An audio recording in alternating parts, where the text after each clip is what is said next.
नमस्कार बंधुरा रूपालिस kitchen and ब्लग्से प्रत्येके स्वागत। आमार आजकेर रेसिपि कचुर लति दिए चिंगड़ी माछ। असाधारण सुस्वादु एकटा बांगाली रान्ना। এই রান্নাটা করার জন্য এখানে কচুর লতি নিয়েছি 200 গ্রাম, ভালো করে আঁশ ছাড়িয়ে টুকরো করে কেটে ওয়াশ করে নিয়েছি। আর এদিকে দেখো কড়াতে অলরেডি জল গরম করতে বসিয়ে রেখেছিলাম 2 কাপের মতো। তার মধ্যে এবার লতিগুলো দিয়ে দিলাম। দিয়ে দিচ্ছি আমি পরিমাণ মতো লবণ। লবণটা দিয়ে একটু নেড়ে চেড়ে ভালো করে মিশিয়ে এই কচুর লতিগুলোকে আমি ভাপিয়ে নেব 5 থেকে 6 মিনিট লো মিডিয়াম ফ্লেমে। তো দিয়ে দিলাম এবার ঢাকনাটা।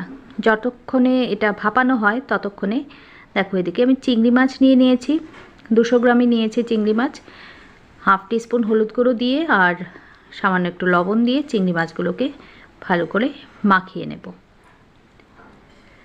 এরপর এগুলোকেও 5-6 মিনিটের মতো আমি একটু রেখে দেব মাখানো অবস্থায়, যেন ভালো করে একটা ম্যারিনেশন হয়ে যায়। তো মাখিয়ে নিলাম। এদিকে আমার কচুর লতিগুলো ভালো করে ভাপানো হয়ে গেছে। ঢাকনাটা তুলে নিয়েছি, দেখতেই পেয়েছো। দেখো 50%-এর মতো কিন্তু লতি আমার সেদ্ধ হয়ে গেছে। আর জলটা দেখো কতটা কালো হয়ে গেছে। কচুর লতি এভাবে ভাপিয়ে রান্না করলে কিন্তু গলা কুটকুট করাটা একদমই হয় না। এবারে জল থেকে তুলে এই জলটা আমি ফেলে দেব। তো সমস্ত লতিগুলো তুলে নিচ্ছি। কড়াটা পরিষ্কার করে বসিয়ে দিলাম। আবার তার মধ্যে দিয়ে দিচ্ছি সর্ষের তেল 4 টেবিল স্পুনের মতো। কচু জাতীয় রান্নায় তেলটা একটু বেশি ব্যবহার করলে ভালো লাগে কিন্তু খেতে, যদিও তেল খাওয়া আমাদের পক্ষে একদমই ভালো না, তাও।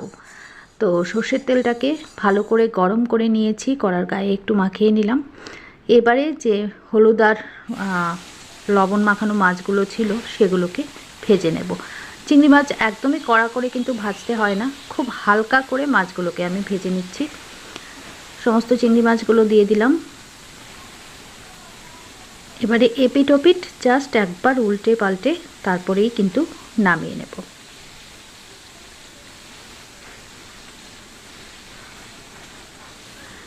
দেখো খুব বেশি কড়া করে ভাজবো না, জাস্ট একটু উল্টে পাল্টে নিলাম। এবার এগুলোকে আমি তুলে নেব তেল থেকে।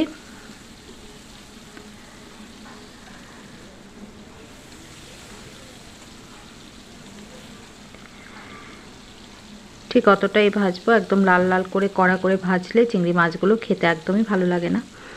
তো সমস্ত মাছগুলো দেখো আমি তুলে নিচ্ছি।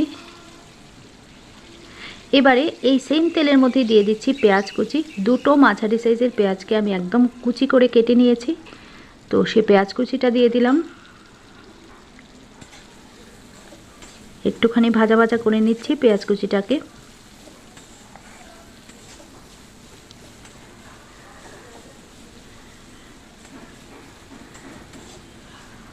পেঁয়াজটা বেশ ভালো করে ভাজা ভাজা করে নিতে হবে। এ পর্যায়ে আমি একটু লবণ দিয়ে দেব। লবণ দিলে পরে কি হবে, পেঁয়াজটা একটু তাড়াতাড়ি নরম হয়ে যাবে আর ভাজতেও খুব বেশি সময় লাগবে না। দিয়ে দিলাম লবণ, তবে লবণের পরিমাণটা কিন্তু একটু খেয়াল রেখে দিতে হবে, কারণ কচুর লতিটা যখন আমরা ভাপিয়েছিলাম তখন কিন্তু লবণ ব্যবহার করেছি। আবার চিংড়ি মাছ যেটা তা ভাজার সময়ও কিন্তু আমরা লবণটা ব্যবহার করেছি। তো সেই বুঝে লবণটা ব্যবহার করতে হবে। দেখুন লবণটা দেওয়ার পর না পেঁয়াজগুলো কিন্তু অনেকটাই নরম হয়ে গেছে। এবারে এর মধ্যে দিয়ে দিচ্ছি থেতো করে রাখা রসুন। 3 থেকে 4 কোয়া রসুন আমি একটু থেতো করে নিয়েছিলাম, সেটা দিয়ে দিলাম। চাইলে রসুনটা কিন্তু পেস্ট করেও ব্যবহার করা যেতে পারে, তবে থেতো করে দিলেই কিন্তু টেস্টটা আরও ভালো আসে মনে হয়। রসুনটা দিয়ে পেঁয়াজের সঙ্গে আরও খানিকক্ষণ ভেজে নিচ্ছি, যাতে করে রসুনের যে কাঁচা একটা একটা স্মেল থাকে সেটা যেন চলে যায়। দিয়ে দিচ্ছি এবার টমেটো কুচি। একটা ছোট্ট টমেটোকে আমি কুচি করে কেটে দিয়ে দিলাম। কুচি ঠিক নয়, রাফলি চপ করে দিয়ে দিয়েছি বললেই হয়। তো সেটা দিয়ে দিলাম। এবারে পেঁয়াজের সঙ্গে ভালো করে টমেটোটাকেও একটু ভাজা ভাজা করে নিচ্ছি। খুব অল্প মশলাই কিন্তু রান্নাটা হয়ে যায়। গুঁড়ো মশলা কিন্তু তেমন কিছুই দেব না, হলুদ গুঁড়ো আর লঙ্কা গুঁড়ো যেটা কমন সেটাই কিন্তু দেব। তো হাফ টিস্পুন হলুদ গুঁড়ো দিলাম আর 1 টিস্পুন দিয়ে দিচ্ছি লাল লঙ্কা গুঁড়ো। এই রান্নাটা একটু ঝাল ঝাল হলেই কিন্তু খেতে বেশি ভালো লাগে। আরও খানিকটা আমি লঙ্কা গুঁড়ো অ্যাড করলাম। ভালো করে নেড়ে চেড়ে মিশিয়ে দেব সব কিছু।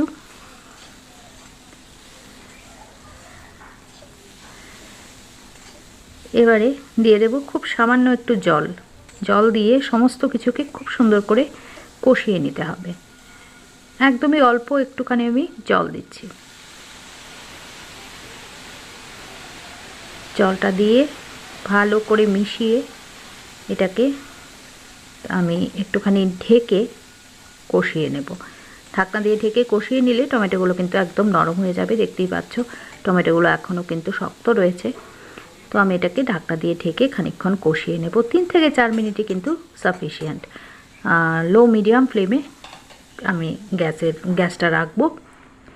গ্যাসের হিটটা থাকবে লো মিডিয়াম ফ্লেমে। তো দেখো 3-4 মিনিট পর আমি ঢাকনাটা তুলে নিয়েছি। মশলাটা খুব সুন্দর কষানো হয়ে গেছে, খুব সুন্দর একটা গন্ধ বেরোচ্ছে, আর একদম জলটাও কিন্তু ড্রাই হয়ে গেছে।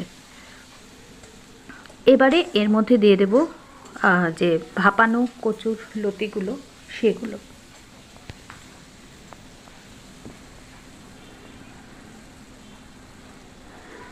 সমস্ত লতিগুলো দিয়ে দিচ্ছি। লতিগুলো কিন্তু একদম জল ছড়িয়ে রেখেছিলাম আমি। এবার এই মশলার সাথে লতিগুলোকেও খানিকক্ষণ কষিয়ে নেব, এতে করে এর টেস্টটা অনেকটা বেড়ে যায়।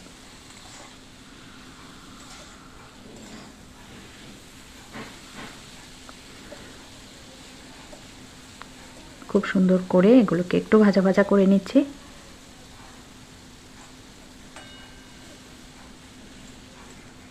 উপর নিচ করে এবারে দিয়ে দেব ভেজে রাখা চিংড়ি।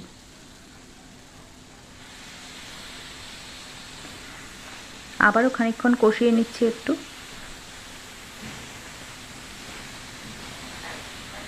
সুন্দর করে ওপর নিচ করে একটুখানি কষিয়ে নিলে ভালো হয় খেতে। তো দেখো 2-3 মিনিট সময় নিয়ে আমি সমস্ত কিছুকে আবার একটু কষিয়ে নিলাম। এবারে জল দিয়ে দেবো 1 কাপের মতো। খুব বেশি পরিমাণে জল কিন্তু এই রান্নাটায় আমি ব্যবহার করব না, কারণ এটা একটু গামাখা হলেই খেতে ভালো লাগে। ঝোল কিন্তু কচুর লতিতে একদমই যায় না। তো 1 কাপের মতো জল দিয়ে একটু নাড়াচাড়া করে মিশিয়ে ঢাকনা দিয়ে এটাকে ঢেকে আমি 5 থেকে 6 মিনিট মিডিয়াম আঁচে রান্না করে নেব। 2টো চেরা কাঁচা লঙ্কা দিয়ে দিলাম ওপরে, তাতে করে স্মেলটা ভালো আসবে। দিয়ে দিলাম ঢাকনাটা।